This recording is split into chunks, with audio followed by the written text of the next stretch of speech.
വന്യമൃഗശല്യത്തിന് പരിഹാരമായി ഉപ്പുതറ കാക്കത്തോടിൽ അനുവദിച്ച hanging fencing നിർമ്മാണം ഇഴയുന്നു. 2 കരാറുകാരാണ് കരാർ ഏറ്റെടുത്തിരിക്കുന്നത്. എന്നാൽ കരാറുകാരുടെ മെല്ലെപ്പോക്ക് നയം പദ്ധതിക്ക് തിരിച്ചടിയായി. വർഷങ്ങളുടെ കാത്തിരിപ്പിനൊടുവിലാണ് ഹാങ്ങിംഗ് ഫെൻസിംഗ് വനംവകുപ്പ് നടപ്പിലാക്കുന്നത്.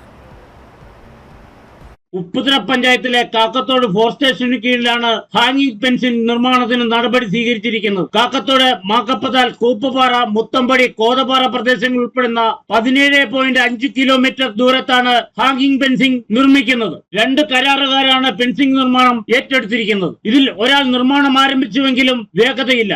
ആവശ്യത്തിനു വേണ്ട തൊഴിലാളികൾ ഇല്ലാതെയാണ് നിർമ്മാണം നടത്തുന്നത്. രണ്ടാമത്തെയാൾ നിർമ്മാണം ആരംഭിച്ചിട്ട് പോലുമില്ല. കരാർ എടുത്തിട്ട് മാസങ്ങൾ കഴിയുകയും ചെയ്തു. പ്രദേശം കാട്ടാന ശല്യത്തിൽ പൊറുതിമുട്ടിയിരിക്കുകയാണ്. കൂപ്പുപാറ, മുത്തമ്പടി, കോതപാറ തുടങ്ങിയ പ്രദേശങ്ങളിൽ കഴിഞ്ഞ കുറച്ചധികം നാളുകളായിട്ട് ആനയുടെ ശല്യം വരികയും കർഷകർക്ക് ജീവിക്കാൻ പറ്റാത്ത സാഹചര്യം ഉണ്ടായിരിക്കുകയാണ്. അതിന് പ്രതിബദ്ധ രീതിയിൽ ഫെൻസിംഗ് സ്ഥാപിക്കുവാൻ വനംവകുപ്പ് തീരുമാനമെടുക്കുകയും 2 കോൺട്രാക്ടർമാരെ കൊട്ടേഷൻ പിടിച്ച് പണിയെടുക്കുകയും ചെയ്തു.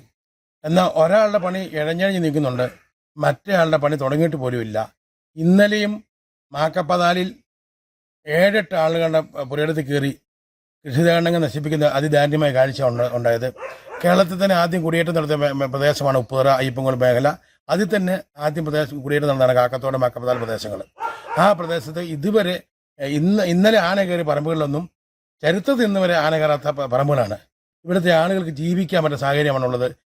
വനം വകുപ്പിലെ ഉന്നത ഉദ്യോഗസ്ഥർ കരാറുകാരുമായി ഒത്തുകളിക്കുന്നതിന്റെ ഭാഗമായാണ് കരാറുകാർ നിർമ്മാണം ആരംഭിക്കാത്തതെന്നും വേഗത്തിലാക്കാത്തതെന്നും ആരോപണം ഉയരുന്നുണ്ട്. കഴിഞ്ഞ ദിവസം നിബിഡ വനത്തിൽ നിന്നും തേക്കിൻകൂപ്പ് കടന്നാണ് കാട്ടാനകൾ കർഷകരുടെ ഭൂമിയിലെത്തിയത്. ആദ്യമായാണ് ഈ കർഷകരുടെ ഭൂമിയിൽ കാട്ടാനകൾ കയറുന്നത്. ഫെൻസിംഗ് സമയബന്ധിതമായി പൂർത്തീകരിച്ചിരുന്നുവെങ്കിൽ കാട്ടാന കൃഷിയിടത്തിലെത്തില്ലായിരുന്നു. നിർമ്മാണം വേഗത്തിലാക്കണമെന്ന് കോടതി വരെ നിർദ്ദേശിച്ചിരുന്നു. എന്നാൽ നിർമ്മാണം ആരംഭിച്ചയാളുടെ മെല്ലെപ്പോക്കിനും രണ്ടാമത്തെ കരാറുകാരനെ കൊണ്ട് നിർമ്മാണം ആരംഭിപ്പിക്കാനും ഉദ്യോഗസ്ഥർക്ക് കഴിഞ്ഞിട്ടില്ല. ഇതിനെതിരെ ഉദ്യോഗസ്ഥർ യാതൊരു നടപടിയും സ്വീകരിക്കുന്നില്ലെന്നും ആരോപണം ഉയരുന്നുണ്ട്. ഫെൻസിംഗ് നിർമ്മാണം വേഗത്തിൽ പൂർത്തിയാക്കി വന്യമൃഗങ്ങൾ കൃഷിയിടത്തിലെത്താതെ സുരക്ഷിതമാക്കണമെന്നാണ് നാട്ടുകാരുടെ ആവശ്യം. Idukki vision news, Upputhara.